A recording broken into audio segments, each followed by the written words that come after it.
Pen knocked so gently on my door that I caught only the final rap.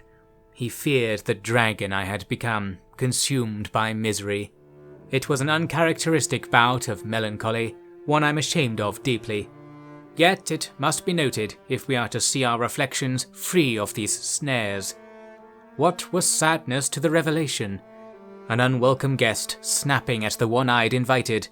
That is to say, I was rather short with Pen, who, bless him, only wished to pass on an invitation to the engineer's inspectorate. I was wont to decline. Then Pen dared mention it was in connection to Euphemia. I scolded him and made account that this was irrelevant and of no regard, then departed with him for a silent walk to the inspectorate. I met with the usual flock, who were honking of a solution to our current predicament. This being that some of our hands were not living up to their name, or specifically that their limbs were in a state of disrepair. There were replacements ready for me to inspect. Prosthetics, claws and wires, steel bones with IEC brands, a gift from the mainland. I instructed that as long as identity bands could still fit, the hands should be refitted at once. No use to us otherwise. The paradox of the no-armed hand, and its simple if unfinished solution. Of course, this was tremendous news for Euphemia. While she was asleep at the time, ill they said, I instructed the new arm be fit as a surprise for her return. She was so peaceful. Did she know that I was looking after her? I think so. I took in the strange airs of our infirmary, and convinced myself that there was a good route from any peril if we kept our wits about us. Mine just needed a little reeling in. Some of the hands were similarly treated, although they were anything but peaceful. Once they had some semblance of their dexterity returned, they were placed back on the work rotas, where I am told they performed with admirable ability. The option to affix useful tools to one's prosthetic presented boundless chances to advance the work and render idle distraction unprofitable. One was only reasonable to think of what a complete overhaul of the hands with such devices might achieve. It was only one step away from the maddening Babbage machine creatures the army were trolling about. No matter how many flags and honours you pour over them, they will always be inalienably foreign. I was grateful to have a workforce that God kept his logs on. I wonder how they compared to ours. It was a fine thing that God was on watch, because the jolly old IEC wasn't the picture of performance in that regard. They burdened me with a telegraph, claiming to have completely lost contact with Site 120. This was third of 3 would-be refuges for Liverpool, and hence I was taken to be a stakeholder in its goings-on.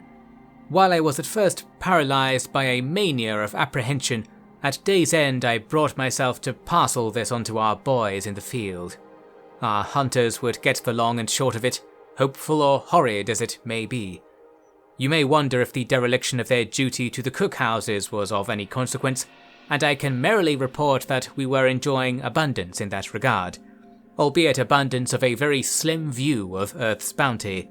Fish, crabs, and the odd bird were exceptionally easy to come by, so our 24 rodmen provided for 10 times as many, with extra to spare.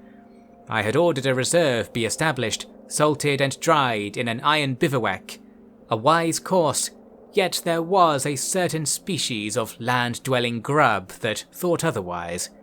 Yes, the hands were hungry, and had even less dignity than Jasper in making this fact known to all. Not that their rations had been in any way curtailed. They had been bolstered, if anything, by the pressing need to eat all that was not suitable for storage. No, it was the simple observation that they could be eating more that immediately convinced them it was worth risking our enterprise, that of the entire world, so that they might raise futile, childish complaint on the topic for all to roll their eyes at. Nothing would have come of it, were it not for the one weakness in our administration, me. I didn't want to beat them. I knew it was the right thing to do, and I had 3/4 of a mind to do it. I simply routed from my responsibility, as if Jasper would find solidarity with his fellow creatures in the pit and turn on me. I felt as if there had to be another path to take. Was I too old to see it? I ultimately had Penn let the hands have a free evening to dine on our successor's food reserve, like they were in Prospero's castle, and indeed the pestilence of the age was approaching, a fact I have run out of excuses not to relay. Our hunters had travelled only half the distance to 120 before encountering an encampment shivering on a hillside. The correct term for its occupants would be rebels, although at that time the telegraphs I was getting led me to understand they were evacuees of some shade. From 120, of course. I gathered the farce at 107 had seen a refrain there, yet it was a fouler business in truth. The hunters diverted their path to show these campers back to me. Their group amounted to approximately 50 hands, and no one of note. That was evidence enough that the pestilence was upon us, although we had more than mere deduction to go on. The hands were almost happy to report that their generator had been doomed by their departure, reporting to Syl, not me, I should clarify. Their complaint was that the work had been so hard that they had reneged on even their double pay contract. They wanted something non-monetary, and for reasons unfathomable had ended up camped in the wilderness while the bears waited for them to die off. Well done, another smashing success for handmade action. I think they simply wished for a softer life, oblivious to the revelation, and indeed oblivious to the freedom they had signed to the IEC to treat them as seen fit. By the time I'd fully digested the menace this gang constituted, they had re-established their camp beside that of my hands. They were willing to work, and we had work to give them. I curse my weakness. I curse it, be it a sin to do so or not. The rebels smiled and tucked themselves in, rabidly sniffing at the blood of the civilized in the air. There was a large fight that night. Fights were common among hands, and encouraged even, since it kept them rearing to go in any direction but mine. This one was over a collection of fantastically detailed sketches that were circulating, derived from our publican girls. I recognized the unusual bosom of my choice volunteer. I balanced the value of leaving them in circulation against any further disruption such a coveted currency would cause.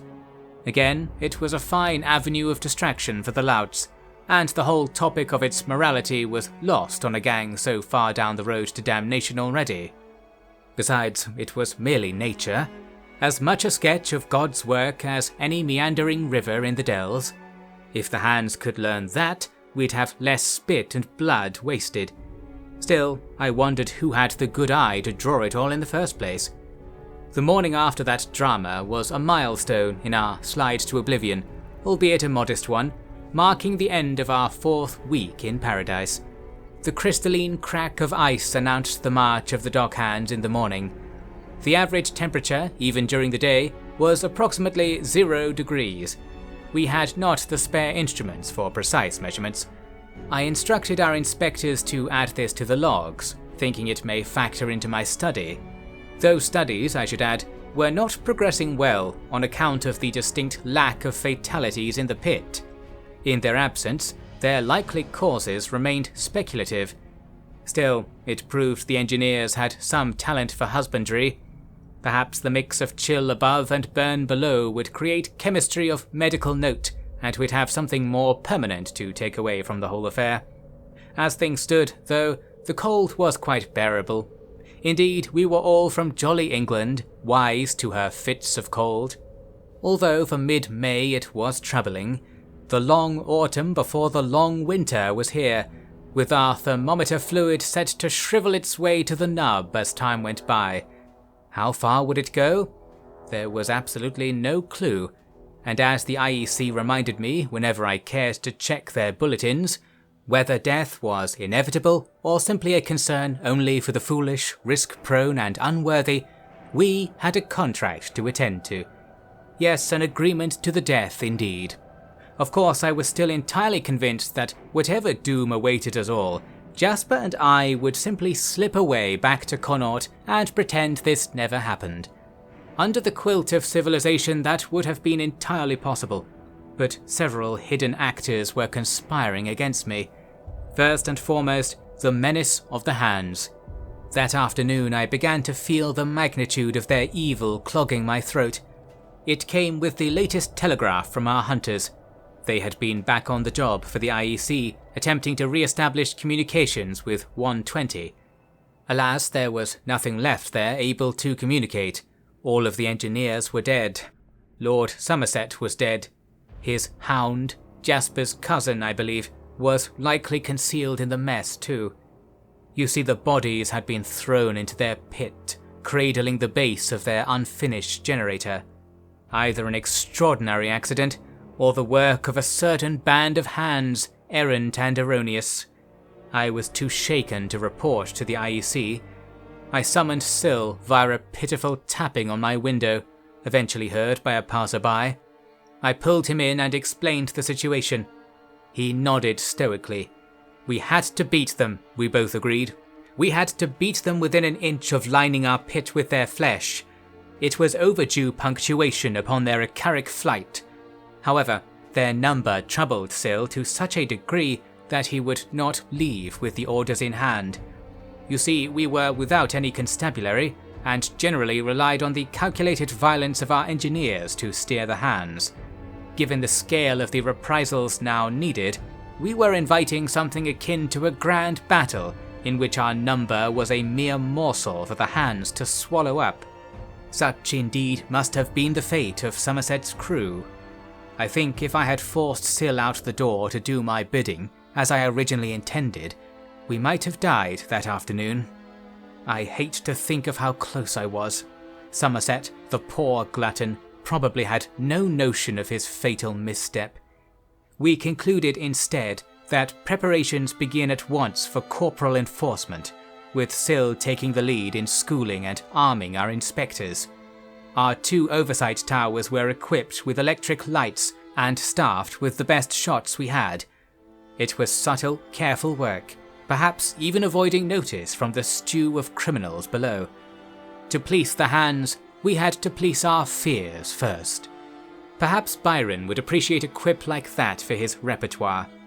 Sitting in a pool of my nerves as I stared at the hands buzzing around the pit, I was astonished and profoundly delighted to receive a visit from Euphemia.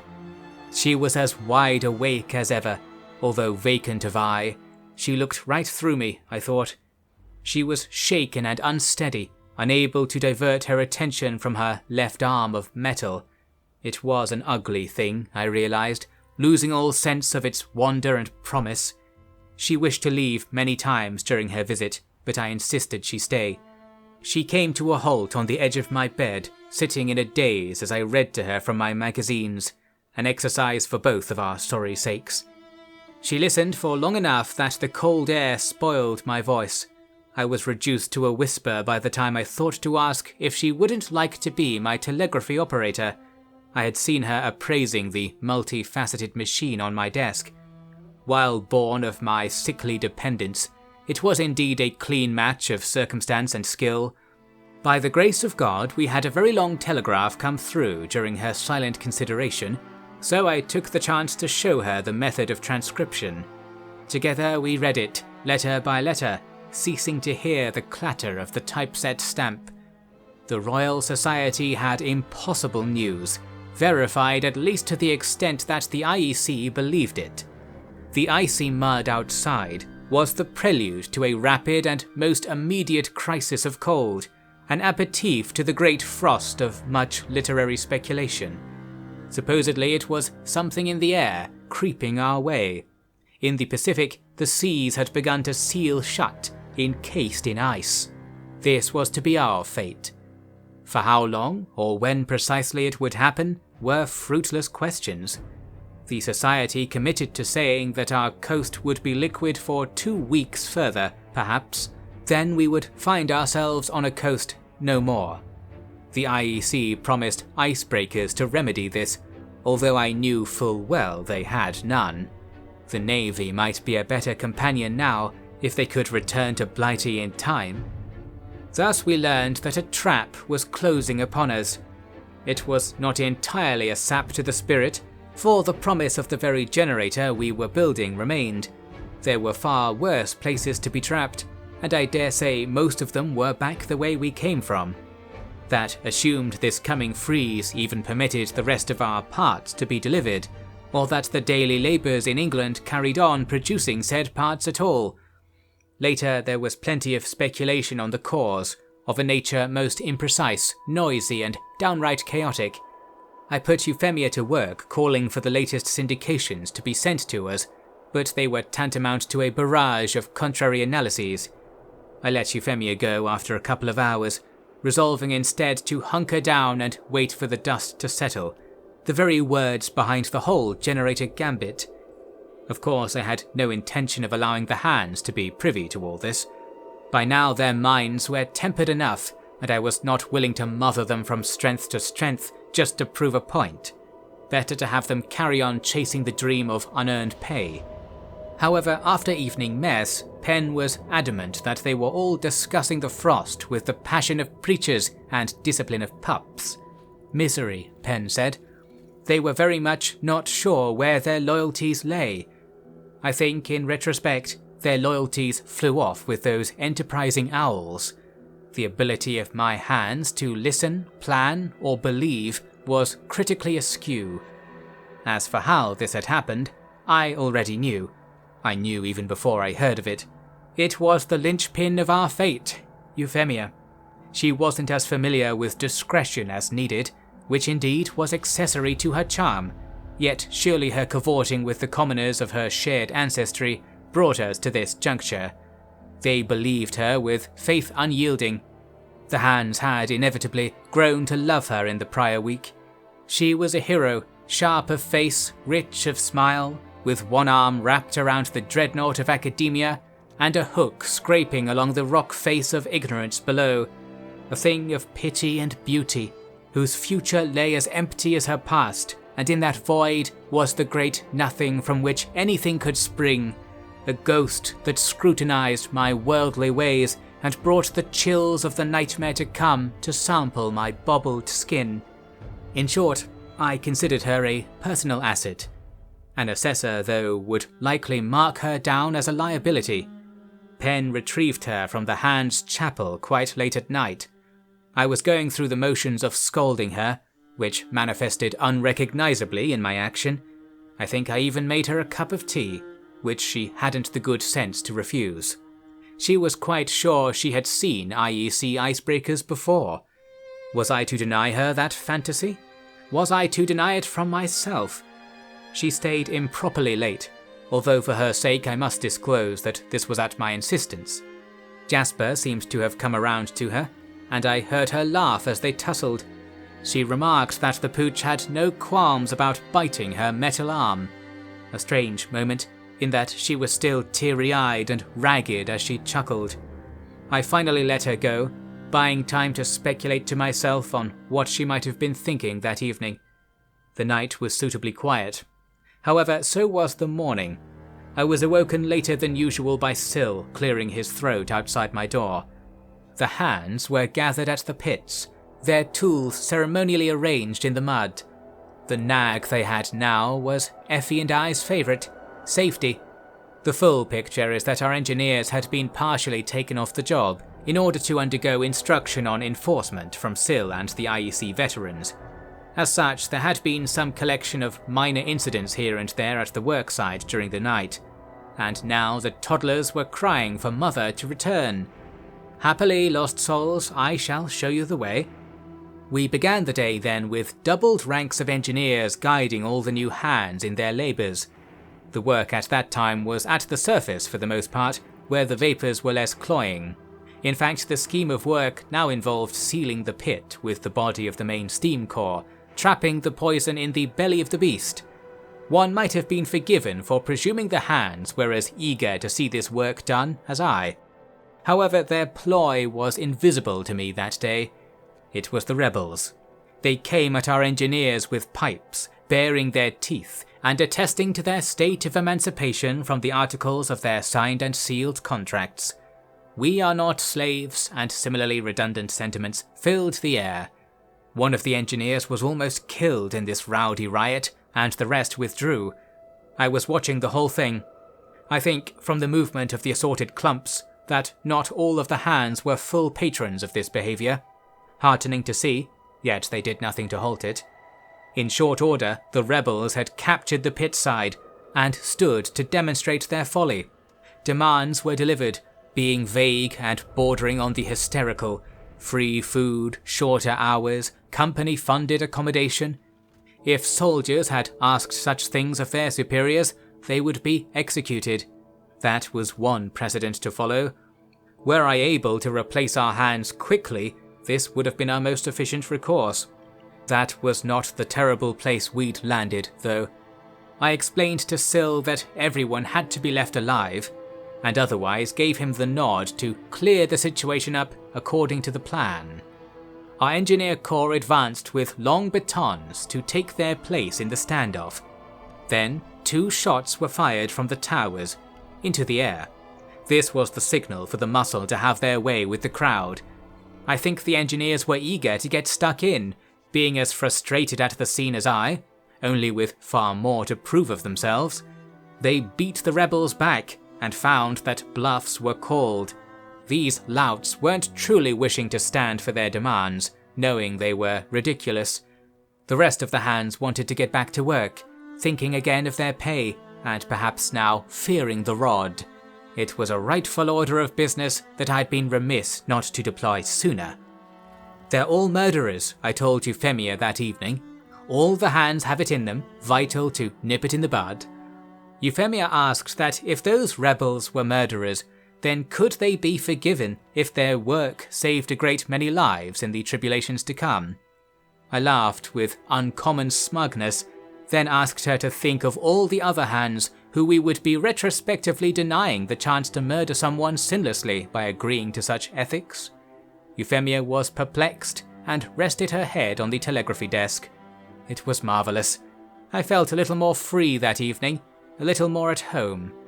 We had the weapons, we had the authority. I realised it when I noted Euphemia did not ask to leave as she often did that night. We could do this. I was right. We could convince the masses that while they had nothing, they still had everything to lose. Most already believed it, thank God.